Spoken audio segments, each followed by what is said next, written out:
नमस्कार दोस्तों। आज के वीडियो में हम भारतीय संविधान, इसके भाग, शीर्षक और उनसे संबंधित अनुच्छेदों के बारे में बात करेंगे। कौन से हैं संविधान के समस्त भाग, उनके शीर्षक, उनसे संबंधित अनुच्छेद, आइए इनका संक्षिप्त अवलोकन कर लेते हैं। संविधान के शुरू होने से पहले इसमें प्रस्तावना यानी प्रियम्बल दी गई है। प्रियम्बल संविधान की हर रूपरेखा, प्रारूप और इसके सारे भागों को बताती है। संविधान का भाग 1 आर्टिकल 1 से 4 तक बना है। इसमें संघ, उसका कार्य क्षेत्र, राज्य क्षेत्र, यूनियन एंड टेरिटरी के बारे में बात की गई है। संविधान का भाग 2 आर्टिकल 5 से 11 तक बना है। इसमें नागरिकता यानी सिटीजनशिप के बारे में बताया गया है। संविधान का भाग 3 आर्टिकल 12 से 35 फंडामेंटल राइट्स यानी मूल अधिकारों के बारे में बात करता है। यह संविधान का सबसे मुख्य भाग है। भाग 4 आर्टिकल 36 से 51 राज्य के नीति निर्देशक तत्वों यानी directive principles of state policy के बारे में बात करता है। भाग 4A article 51A fundamental duties मौलिक दायित्वों के बारे में बात करता है। भाग 5 आर्टिकल 52 से 151 यूनियन यानी संघ के बारे में बात करता है कि भारत एक राष्ट्र है और यह राज्यों के संगठन से बना है। भाग 6 आर्टिकल 152 से 237 राज्य यानी स्टेट्स के बारे में बात करता है। भारतीय संविधान से भाग 7 को हटा दिया गया है।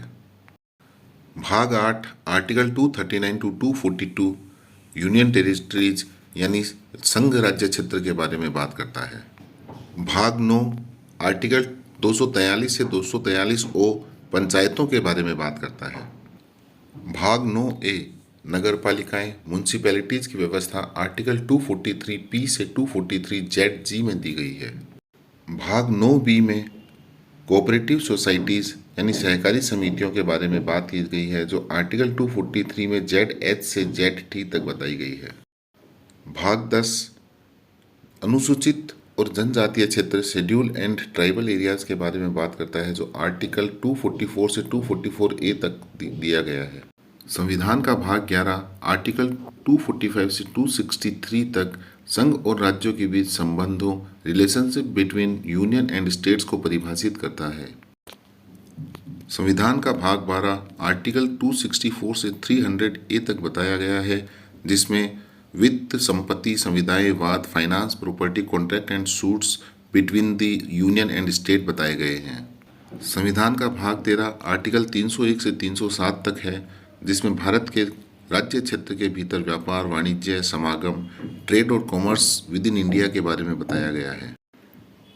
भाग 14 में आर्टिकल 308 से 323 है, जिसमें संघ और राज्यों के अधीन सेवाएं, services under the union and state को परिभाषित किया गया है। भाग 14 का आर्टिकल 323A से 323B ट्राइब्यूनल्स यानी प्राधिकरणों और अधिकरणों के बारे में बात करता है। भाग 15 आर्टिकल 324 से 329A इलेक्शन यानी निर्वाचन की व्यवस्था देता है। भाग 16 अनुसूचित जातियों, अनुसूचित जनजातियों, पिछड़ा वर्गों एवं एंग्लो इंडियन के रिलेशन के बारे में special provision relating to certain classes article 330 से 342 में दर्शाया गया है। भाग 17 भारत की राजभाषा यानी ऑफिशियल लैंग्वेज को बताता है, जो आर्टिकल 343 से 351 में बताया गया है। वर्तमान में भारत में 22 भाषाएं राजभाषित की गई है। इमरजेंसी प्रोविजंस आर्टिकल 352 से 360 आपात अनुबंध भाग 18 में दर्शाए गए हैं। भाग 19 मिसलिनियस चीज़ों को बताता है, जो आर्टिकल 361 से 367 में बताए गए हैं। संविधान संशोधन का तरीका और इसके पावर आर्टिकल 368 भाग 20 में दिए गए हैं। भाग 21 आर्टिकल 369 से 392 में temporary, transitional and special provisions बताए गए हैं। भाग 22 संविधान का आखिरी भाग है, जो आर्टिकल 393 से 395 तक है, जिसमें short title, date of commencement, authoritative text in Hindi and repeals बताए गए हैं, जिसे हिंदी में संक्षिप्त नाम, प्रारंभ, हिंदी में प्राधिकृत पाठ और निरसन कहते हैं। इस प्रकार हमने भारतीय संविधान में वर्णित 22 भागों व उनसे संबंधित अनुच्छेद का संक्षिप्त अवलोकन किया। इनमें भी यदि सबसे महत्वपूर्ण भागों की बात करें तो भारतीय संविधान का भाग 3, 4, 5, 6, 9, 9A, 11, 15, 18 और 20 सबसे महत्वपूर्ण भाग हैं। इस प्रकार वर्तमान भारतीय संविधान की संख्या की दृष्टि से तो 22 भाग उपस्थित हैं, मगर गणना की दृष्टि से 25 संख्या है। ठीक ऐसे ही भारतीय संविधान में संख्या की दृष्टि से 395 अनुच्छेद हैं, लेकिन गणना की दृष्टि से 450 के आसपास हैं। अब यदि भारतीय संविधान में उपस्थित अनुसूचियों पर विचार करें तो मूल संविधान में तो 8 अनुसूचियां उपस्थित थी, लेकिन वर्तमान में इनकी संख्या बढ़कर 12 हो गई। जिस प्रकार हमने संविधान के सभी भागों का जायजा लिया, उसी प्रकार हम संविधान की 12 अनुसूचियों का भी संक्षिप्त अवलोकन कर लेते हैं। पहली अनुसूची में राज्यों और संघ राज्य क्षेत्रों का विवरण है। List of India's states and territories, change in their borders and the laws used to make that change. दूसरी अनुसूची में विभिन्न पदाधिकारियों के वेतन, भत्तों व पेंशन से जुड़े प्रावधान हैं। List of the salaries of public officials, जजेस and the controller general of India.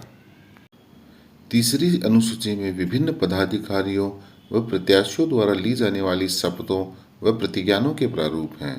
Forms of oaths list the oath of office for elected officials and जजेस। अनुसूची 4 में राज्यों व संघ राज्य क्षेत्रों के लिए राज्यसभा में सीटों के बंटवारे का प्रावधान दिया गया है। Details of allocation of seats in the Rajya Sabha by the state and union territories.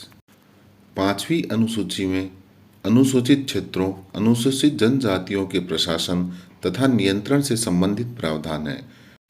Provides for the administration and control of scheduled areas and scheduled tribes. अनुसूची 6 असम, मेघालय, त्रिपुरा और मिजोरम राज्यों के जनजातीय क्षेत्रों के प्रशासन से संबंधित उपबंध है। Provisions made for the administration of tribal areas in Assam, Meghalaya, Tripura and Mizoram. 7वीं अनुसूची संघ सूची, राज्य सूची, समवर्ती सूची तथा इन सूचियों में शामिल विषयों के बारे में बात करती है। Central government, state government and concurrent list of the responsibilities के बारे में बताती है। 8वीं अनुसूची ऑफिशियल लैंग्वेज की अनुसूची है, जिसमें भारतीय संविधान द्वारा मान्यता प्राप्त भाषाओं की सूची है। वर्तमान में इस सूची में 22 भाषाएं सम्मिलित की गई है। अनुसूची 9 न्यायिक पुनर्विलोकन से सुरक्षा प्राप्त विधियों की सूची है। Validation of certain acts and regulations. अनुसूची 10 anti defection provisions for members of parliament and state legislatures. दल बदल विरोधी कानून के संबंध में उपबंध बताए गए हैं। अनुसूची 11 पंचायती राज, पंचायतों के शक्तियों व जिम्मेदारियों से संबंधित प्रावधान के बारे में बात करता है। अनुसूची 12 नगर पालिकाओं की शक्तियां व जिम्मेदारियों से संबंधित प्रावधान के बारे में बात करता है। म्युनिसिपैलिटीज अर्बन लोकल गवर्नमेंट की व्यवस्था देता है। इस प्रकार हमने देखा कि भारतीय संविधान में राज व्यवस्था संबंधी तमाम उपबंधों का काफ़ी विस्तृत विवेचन किया गया है। यही कारण है कि भारतीय संविधान विश्व का सबसे लंबा संविधान बन गया है। भारतीय संविधान में नागरिकों, व्यक्तियों दोनों के मूल अधिकारों पर विशेष बल दिया गया है। यदि किसी व्यक्ति के पास अथवा नागरिक के मूल अधिकार का उल्लंघन सरकार अथवा किसी व्यक्ति के द्वारा किया जाता है तो वह सीधे न्यायालय के पास जा सकता है। भारतीय संविधान में वर्णित मूल अधिकार खंड की सबसे प्रमुख बात यह है कि मूल अधिकारों के उल्लंघन की स्थिति में न्यायालय के पास जाने का अधिकार भी व्यक्ति व नागरिक का मूल अधिकार है। यह संविधान निर्माताओं की दूरगामी सोच को दर्शाता है।